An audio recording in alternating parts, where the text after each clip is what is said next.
Olá, queridos, tudo bem com vocês?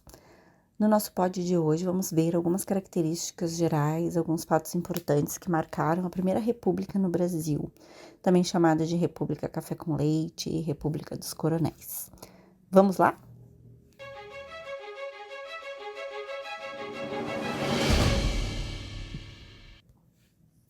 Bom, sabemos nós que a proclamação da República no Brasil ela ocorre em 15 de novembro de 1889.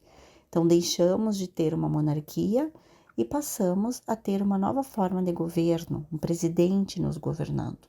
Essa primeira fase desse nosso novo período, nós temos que é uma república que ela é chamada República da Espada, porque os primeiros presidentes eles serão dos setores militares. Então, aqui destacamos figuras como Marechal Deodoro da Fonseca, Floriano Peixoto. Essa parte da nossa história republicana, ela é marcada fortemente pelo surgimento da nossa primeira Constituição da República, que foi aprovada em 24 de fevereiro de 1891. Por meio desse novo documento, porque precisamos entender que aquela Constituição da monarquia já não vale mais, já não dá, porque é uma nova forma de governo, então precisamos construir um novo documento que vai então ser a linha mestra do desenvolvimento dessa sociedade brasileira de então. Características básicas da nossa primeira Constituição republicana. Instituiu a federação, os estados surgindo aí com um pouquinho mais de autonomia, uma autonomia sim, relativa, mas um pouco mais. A república vai ser presidencialista, baseada em 3 poderes, lembrando legislativo, executivo, judiciário. Teríamos a separação da igreja do estado, liberdade de culto, voto universal, aqui um voto universal masculino, homens maiores de 21 anos, alfabetizados, brasileiros, tá? Destacamos nessa fase algumas dificuldades enfrentadas primeiramente por Deodoro, tá? Recebeu forte oposição, teve crítica à sua política adotada no período, uma política econômica chamada de encilhamento. Deodoro vai reagir de uma forma muito autoritária a estas críticas, vai mandar fechar o Congresso. Dentro desse período, nós temos a chamada Revolta da Armada, que estoura no Rio de Janeiro, e diante de uma grande pressão, Deodoro vai renunciar. Quem vai assumir, então, vai ser o seu vice-presidente, Floriano Peixoto, que vai adotar a reabertura do Congresso, reduzir os preços de aluguéis, tabelar os preços dos alimentos. Mesmo com algumas medidas positivas, ele também vai sofrer uma oposição e vai estourar dentro desse período aqui a segunda Revolta da Armada, em 1893. Vai emprestar dinheiros aqui para os cafeicultores. Dentro do período do Floriano Peixoto, nós destacamos a Revolução Federalista, também chamada Revolta da Degola, ocorrida aqui no Rio Grande do Sul, de 1893 a 95. Tá? Um fato importante que nos toca, nos diz respeito e que ocorre dentro desse período. Características no âmbito político dessa Primeira República, nós precisamos sempre lembrar, né? Que nós vamos ter aqui a dominação de certos grupos, né? Certos grupos, chamados de grupos oligárquicos, famílias importantes, com poder político, com poder econômico em determinadas regiões, vão assumir um papel de destaque nessa política brasileira. Então, as oligarquias passam a ter grande poder nesse período, tá? Essas famílias, para que elas possam, de fato, atuar de maneira fortemente, elas vão criar o chamado coronelismo, tá? Coronelismo, que nada mais é do que uma forma de induzir os eleitores a votar nos candidatos escolhidos por essas importantes famílias, tá? Então, nós temos aqui a figura do coronel, portanto, que é um chefe político de uma determinada localidade, que tem poder econômico e, por isso, também tem um poder político muito forte, político no sentido de influência. Tá? Então, essa prática coronelista é uma marca na política brasileira desse período aqui, certo? Então, o que nós vamos ver? Né? Esses políticos, esses coronéis muito poderosos e que, por meio da troca de favores com o seu eleitor, né, eles vão, então, fazer com que estes eleitores votem naquelas pessoas, naqueles indivíduos que eles acreditam que seriam importantes para a região. Então, nós temos essa primeira característica, que é o coronelismo, tá? Também no âmbito político, nós destacamos o tipo de voto. Um voto que é controlado, portanto, um voto a cabresto, é um voto aberto, né? Os chefes locais, eles sabem quem o eleitor vai votar. Muitas vezes os capangas desses chefes políticos locais acompanhavam os eleitores, né? Por isso um voto a cabresto, aquele voto que é forçado, que é obrigado. Os coronéis faziam alianças também entre si para eleger os chamados presidentes de província, que hoje a gente diz governadores de estado, né? E também faziam alianças regionais para que o presidente do Brasil fosse escolhido de acordo com seus interesses, tá? O que nós destacamos mais ainda também nesse setor político? Bom, a política chamada política dos governadores. Da mesma forma que os chefes locais se uniam para escolher o governador do estado, os governadores também se articulavam, tá? Então, é um esquema político. E esse esquema político nós temos que foi criado por Campos Salles.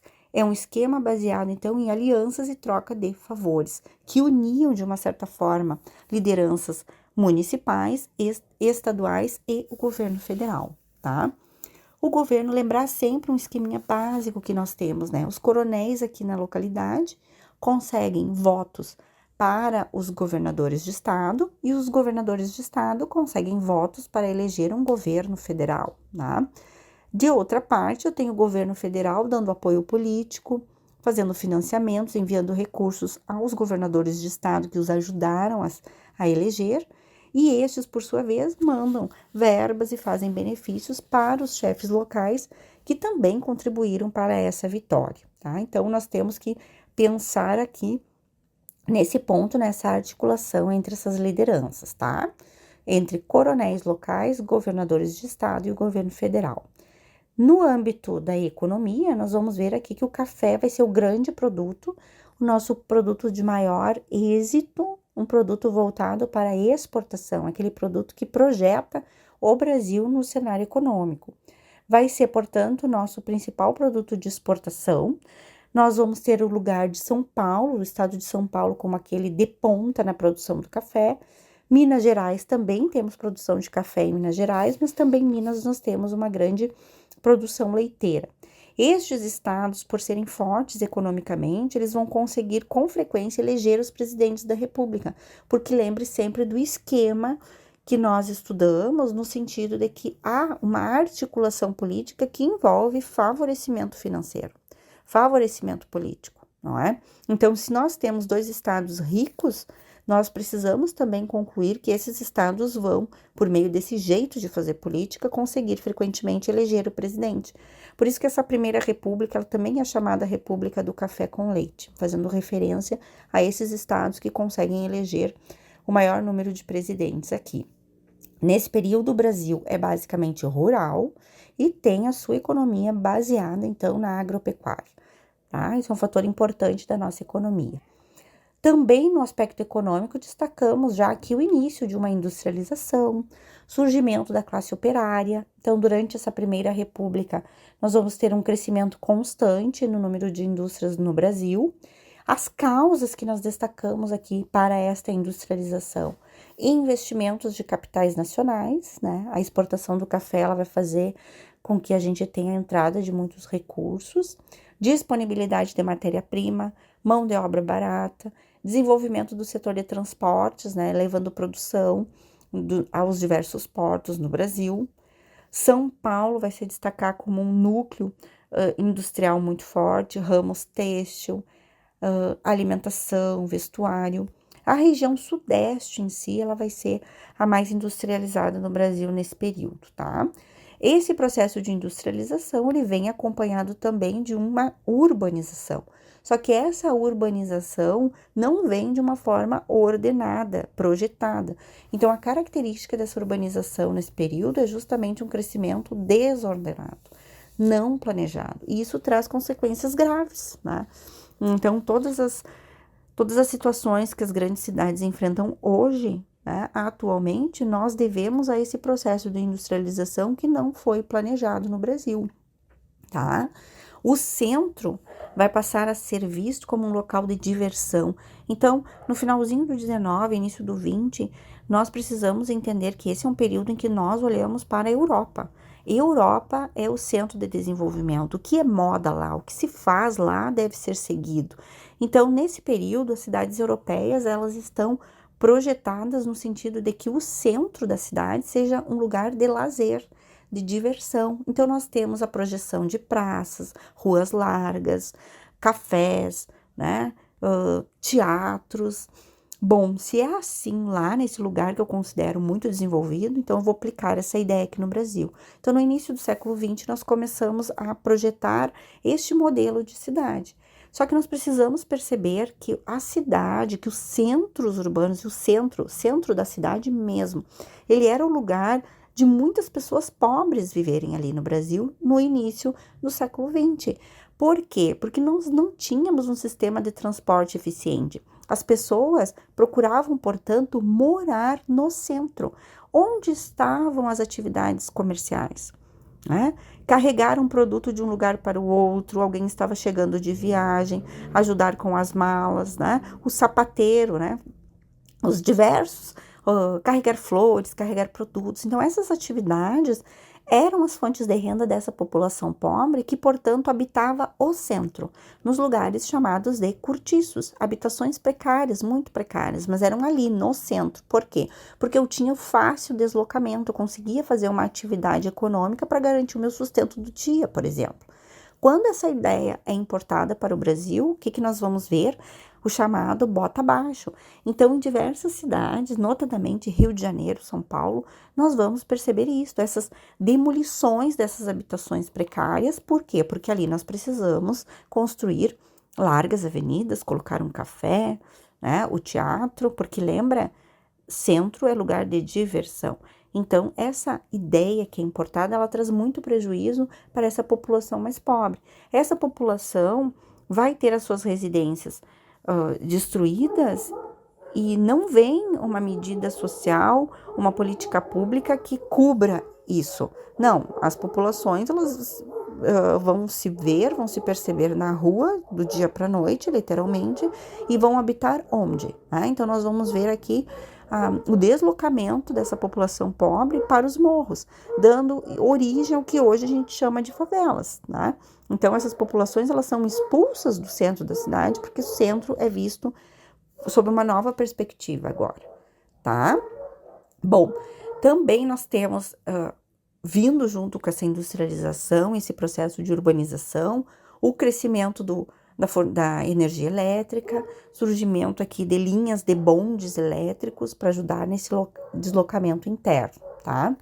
Dentro desse ponto da industrialização, urbanização, também vamos dar destaque aqui à mão de obra dos imigrantes, que entre 1890 e 1930, nós vamos perceber uma leva de milhões e milhões de imigrantes vindo para o Brasil em busca de uma vida melhor, né? Sempre lembrando que o Brasil manda os seus comissários ao continente europeu em busca dessa mão de obra, né? Então, aqui o interesse é mútuo, é o europeu que precisa de uma vida melhor, que está passando necessidade, e o Brasil que precisa de uma mão de obra. Sempre pensando que, por que eu preciso de uma mão de obra europeia? Bom, eu preciso lembrar, né? O continente europeu é o meu modelo de desenvolvimento, é o meu modelo.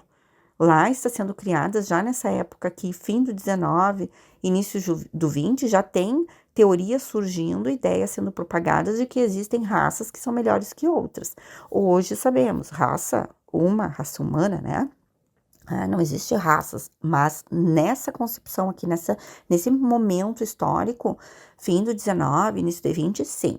Tem ideia muito clara de que existem raças, sim, que existem raças, umas superiores e outras inferiores. Então, existe a raça branca, a raça negra ou raça preta e amarela. E a raça branca é a superior. Então, quando nós mandamos nossos comissários para a Europa, é sim em busca de uma mão de obra que pensamos ser um pouco mais qualificada? Mas também em virtude da cor dessa mão de obra.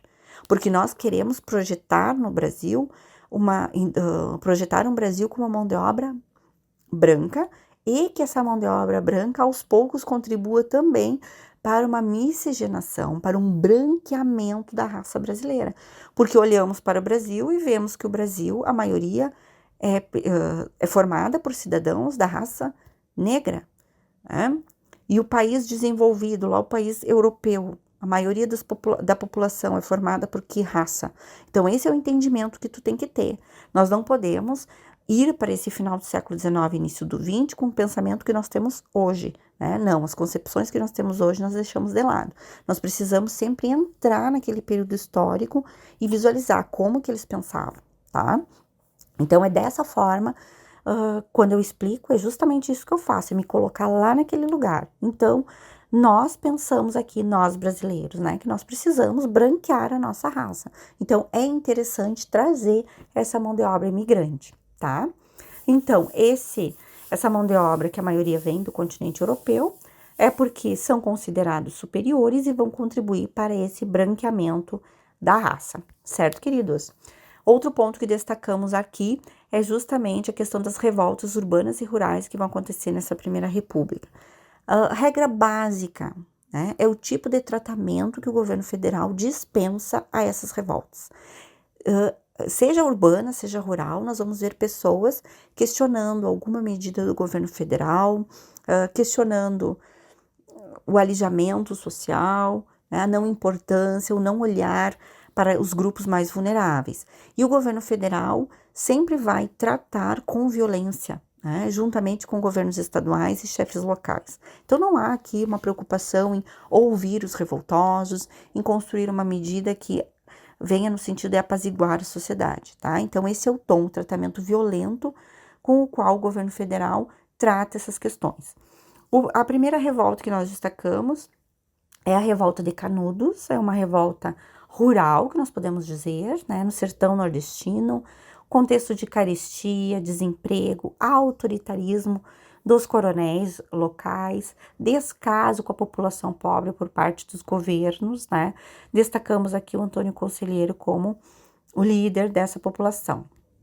Em 1893, Conselheiro e um grupo de pessoas vão se estabelecer em terras de uma antiga fazenda, né, uma fazenda que estava abandonada, que se chamava Canudos, por isso que esse movimento, ele se chama Canudos, tá? Nesse lugar, a comunidade, então, vai se desenvolver, vai produzir para a sua subsistência. Além disso, aquilo que sobra, eles vão comercializar esse excedente com as cidades da região, tá?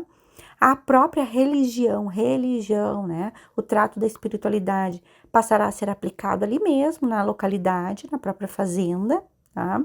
E eles ainda decidiram não pagar impostos. Por quê? Porque pagar impostos se quando nós precisamos, né, nós não temos o atendimento às nossas necessidades. Então, esse é o entendimento desse grupo. Por meio dessas posições, da forma como esse grupo se organiza, nós vamos ver que vários serão os opositores. Então, religiosos se opõem a Canudos.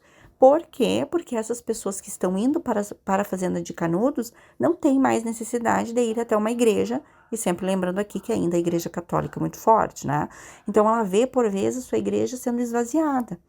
Não precisamos ir à igreja porque nós praticamos, nós exercemos a nossa espiritualidade dentro da fazenda. Então, o primeiro grupo opositor, religiosos. Segundo grupo, os fazendeiros, por quê?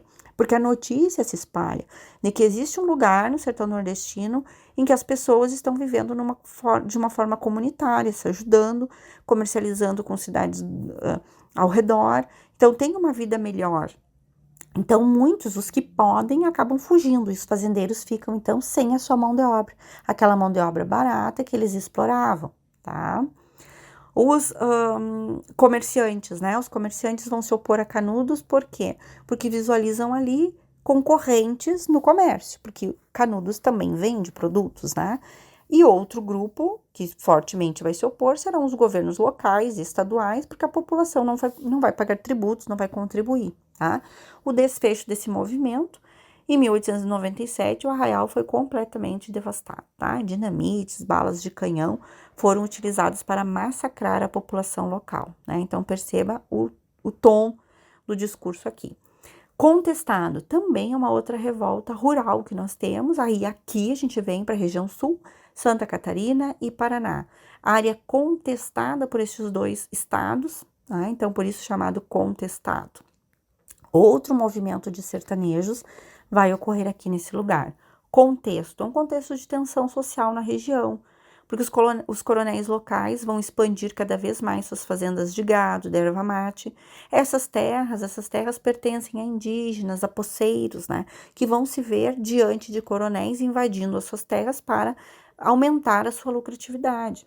Além disso, nós temos um fator aqui de que empresas estrangeiras explorarão a região ali. Então, nós vamos ver para a construção de estradas de ferro, uma empresa estrangeira, então, vai receber terras como um incentivo.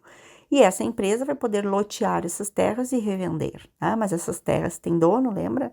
Nós temos ali pessoas poceiras vivendo ali na região, temos indígenas. Outra empresa vai ser a chamada Lumber. Essa aqui especificamente já explorava madeira na região, extraía essa madeira da floresta nativa. Também floresta nativa que fazia parte do território ocupado por essas pessoas. Essas empresas, com o passar do tempo, elas vão acabar contratando capangas para expulsar os sertanejos, de modo que eles fiquem com uma liberdade muito maior para explorar a região, tá? Esses sertanejos, ao serem expulsos, eles vão procurar orientações e vão acabar chegando até um líder, o Beato José Maria. Então, logo depois de entrar em contato com esse beato, de discutir a sua situação, vão chegar ao entendimento que eles vão precisar erguer um povoado, né? Construir um lugar para eles, né? E vão acabar, então, se fixando nessa região do contestado. Fazendeiros e imprensa vão acabar acusando esses sertanejos de serem monarquistas, né? Porque eles se veem, os fazendeiros principalmente, né? Vão se ver atingidos, né? Na sua economia, no seu poder econômico, e vão então criar um discurso de que esses sertanejos, eles são monarquistas.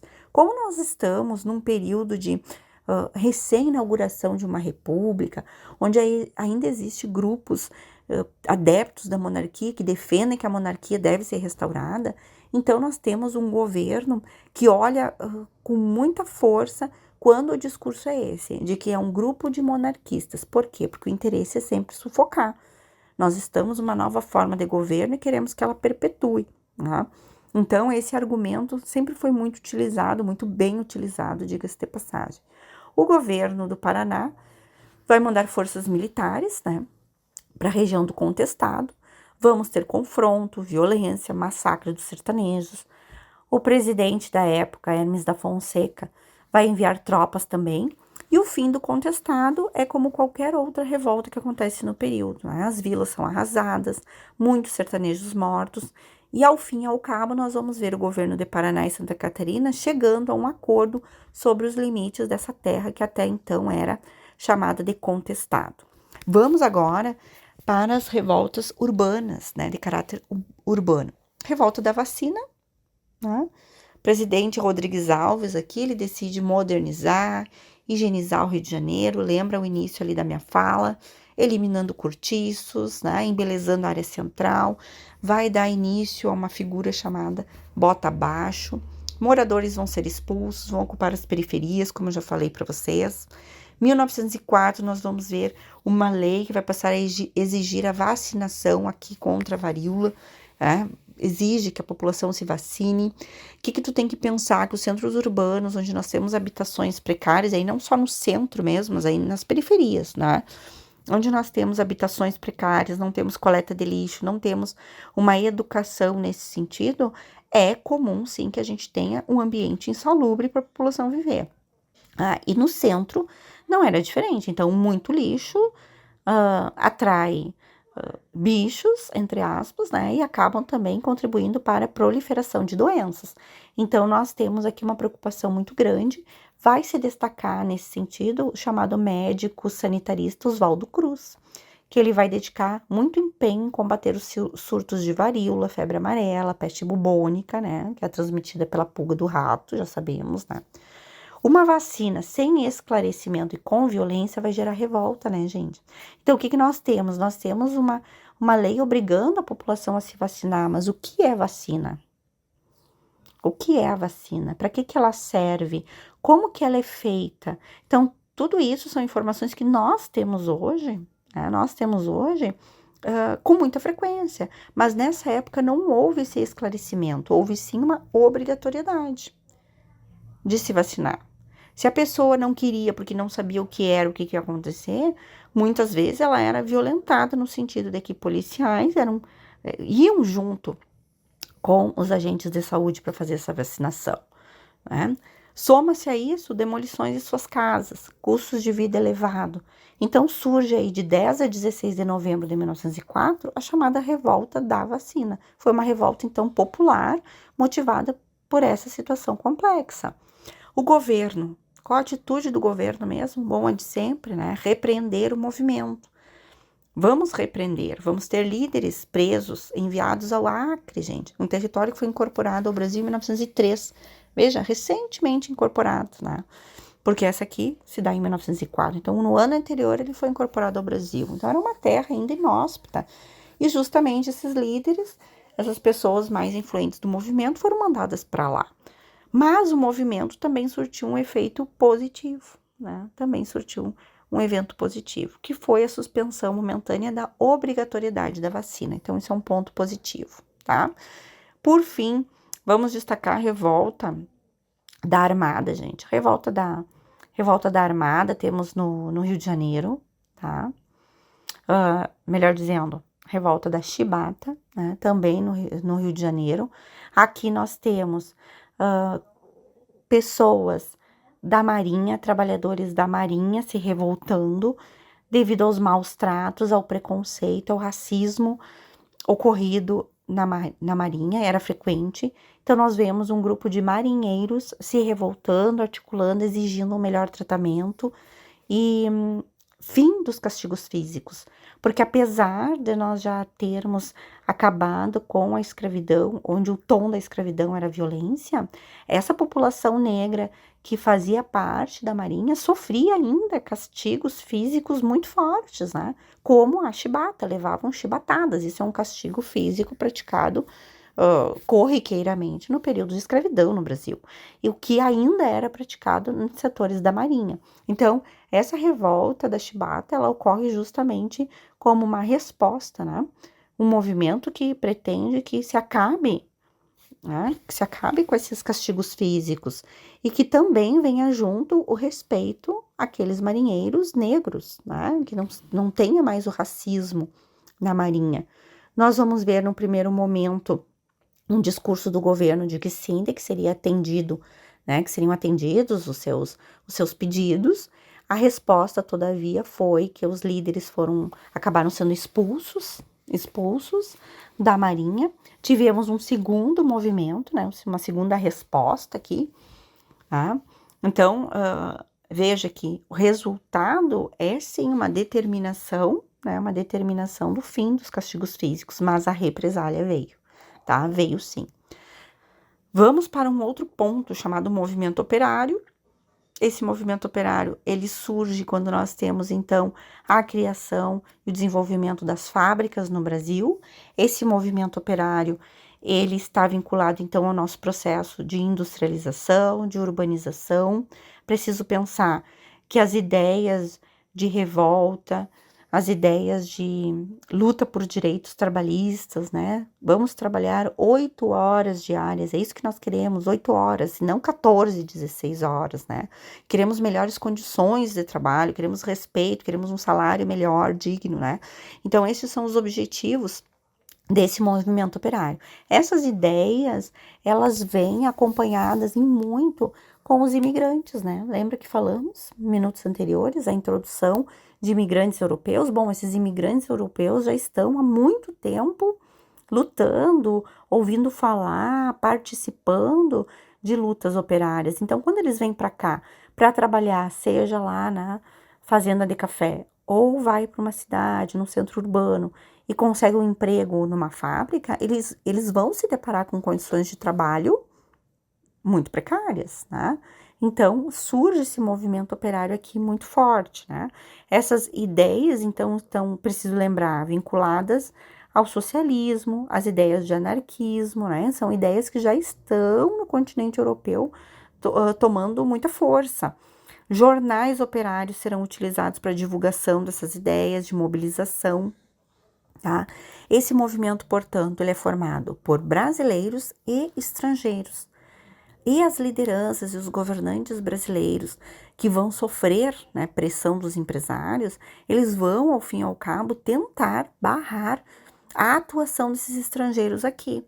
Então, nós vamos ver que à medida que os operários brasileiros vão se articulando, o governo vai dando resposta.